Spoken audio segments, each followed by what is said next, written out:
Which of the two questions is more important to be asking Google? I mean, one could potentially explain the reality of our existence, while the other would potentially leave us scarred for the remainder of our existence. And look, I know there's a lot of skepticism surrounding this issue, and quite frankly, I don't blame you.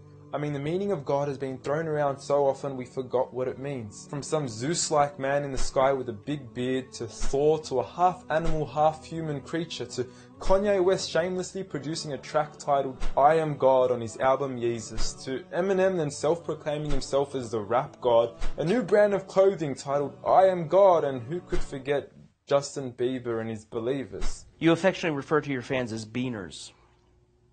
No, believers.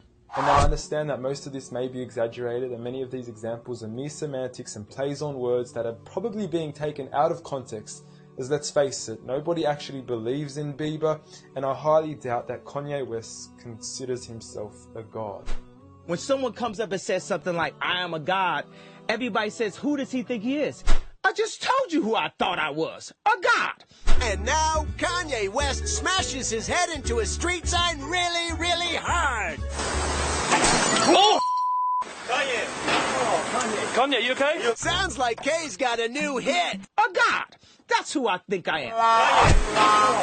Kanye, you okay? So with all these misconstrued definitions of God, the least I could do is help clear the water and help us finally find out who is God.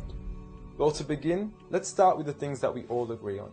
First and foremost, we're here. We just began and we exist. And like all things that begin to exist, they require a cause. Things don't just come out of nothing, and although at times we sometimes wish they would, they don't.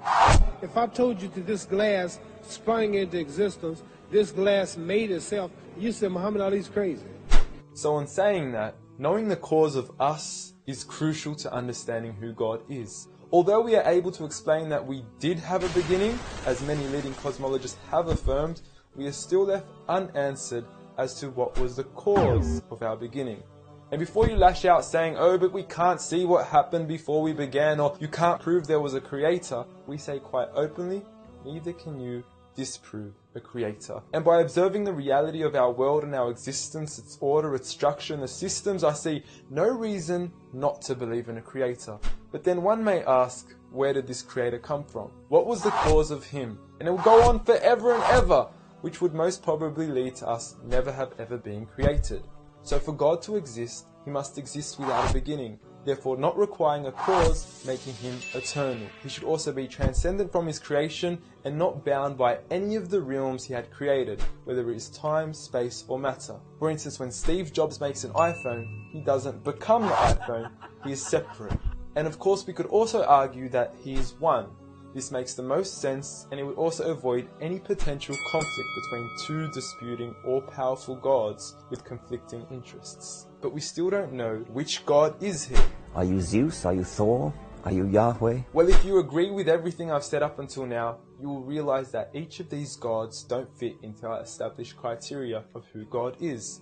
They are all created beings, they are not eternal, they have not created anything, they are dependent, and they require sleep, rest, oxygen, and food. So who is the one and only true God? I present to you a God who is one and only, eternal, exists without a beginning, who was uncreated, requiring no cause for himself, yet being the absolute cause and creator of everything else. Allah. A simple definition of God that is logical and rational. There is nothing like him, no man, no creature, nothing imaginable. He is the one who is perfect, although I don't like using the word perfect because our understanding of perfection would never encompass his true essence. He is in control of everything, whereby nothing can harm us unless he wills it. He is the all-knowing, the all-hearing, and unlike our friend Kanye, he is the all-seeing. Many of us would then argue that although these verses do provide a logical and sound concept of God, how do we know that these words are indeed the words of God? Well, first and foremost, the Quran isn't just any book. It was revealed over 1400 years ago as direct revelation from God to the final prophet Muhammad, peace be upon him, and was sent as the most eloquent piece of literature to before mankind. Revealed at a time where poetry was rife and to a population housing the best of poets, only to leave them speechless that are lost for words. Now what is important to note is that the Quran doesn't fit in any of the known classes of poetry nor prose. Rather, it is a fusion of both that even to this day shape the hearts of Muslims and non-Muslims alike. It's almost trance-like. I mean, you can hear it's very euphonic. I mean, there's a lot of internal rhyme and end rhyme, and the rhythm is not predictable, and it's beautiful. Even to this day, the Quran remains incomparable and stuns humanity with its accurate references to science and history, from accurate descriptions of the human embryo to historically accurate references to the different rulers in the different Egyptian dynasties. And no matter how many times people will try to discredit the Quran on its authenticity, it remains standing. Will you please, at the very next science lesson, get some salt water, get some fresh water, and mix them and see what happens? The Quran says 2 seas, not 2 cups of water. And to those that doubt it is from God, the challenge is simple. Bring forth something that can compare. And now, although this challenge has been attempted multiple times throughout the past, history has witnessed that no man has been able to rival the Quran. But does this challenge still apply today?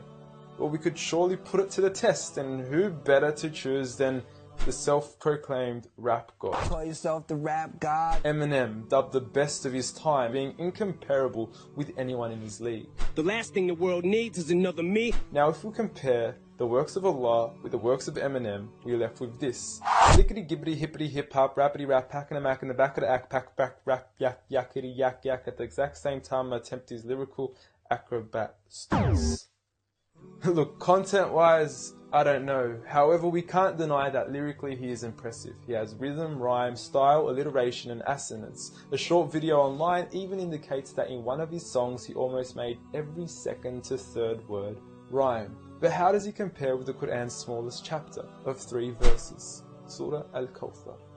Now, in just 10 words, Allah is able to use over 30 linguistic and rhetorical devices, including emphasis, multiple meaning, grammatical shift, word order and arrangement, ellipsis, conceptual relatedness, intensification, choice of words, repetition, intimacy, exaggeration, and prophecy, along with many, many more. What's also important to note is that the linguistic devices in the Quran aren't just thrown about randomly. For instance, Allah would use palindromes strategically to describe the terms glorify your Lord and the orbiting of planets, as though both processes are occurring continuously, non-stop, one after the other.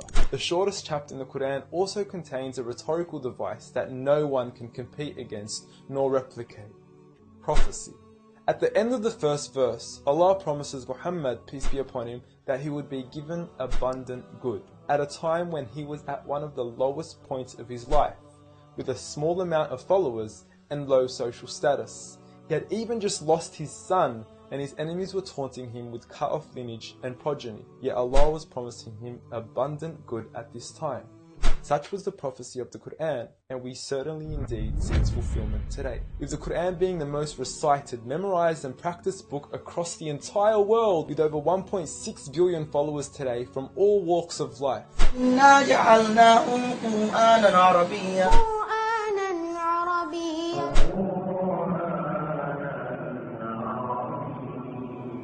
Now, I know many of you are probably thinking, okay, cool story bro, but what's the purpose of the Quran? Well, the importance is that it gives meaning to life. From our overall purpose of existence, to why we're here, and what happens once we die. God teaches us that each and every single one of us is being tested. We weren't created for mere play, we were created with a purpose, and that is to be obedient to God and His rules. Those who believe, there is reward, and those that don't and are arrogant, there is a punishment. And look, I apologize for trying to squeeze all this into one small video, but I've given you everything you need to know who God is and why we are here. So read.